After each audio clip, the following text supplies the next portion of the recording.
এক অসুস্থ স্ত্রী মারা যাবে একথা জানার পর তার স্বামীকে জিজ্ঞেস করলো, আচ্ছা আমি মারা যাওয়ার কতদিন পর তুমি নতুন বিয়ে করবে? স্বামী উত্তর দিল, যতদিন পর্যন্ত তোমার কবরের মাটি একেবারে শুকিয়ে যাবে না ততদিন পর্যন্ত আমি বিয়ে করব না। কয়েকদিন পর স্ত্রী মারা গেল। প্রতিদিন স্বামী কবর জিয়ারত করতে যেত আর দেখতো কবরের মাটি শুকিয়েছে কিনা, কিন্তু প্রতিদিনই সে দেখতো নতুন কবরের মতো মাটি ভিজাই রয়ে গেছে। বাকি ভিডিও দেখার আগে লাইক দিয়ে চ্যানেলটা সাবস্ক্রাইব করে দিন। তখন স্বামী ভাবলো, এতদিন হয়ে গেল কবরের মাটি শুকাচ্ছে না, এটা কিভাবে সম্ভব? একদিন স্বামী সেই কবরের পাশ দিয়ে হেঁটে যাচ্ছিল, হঠাৎ সে দেখতে পেল তার শালা কবরের ওইখান থেকে আসছে। তার হাতে ছিল একটি খালি বালতি। সে তার শালাকে জিজ্ঞেস করলো, কিরে হাতে বালতি নিয়ে কি করিস?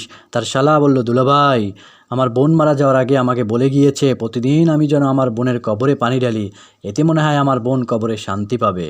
একথা শুনে স্বামী বুঝতে পারলো যে ভেড়া স্বামীর ভাগ কাউকে দিতে চায় না, এমনকি মৃত্যুর পরেও না।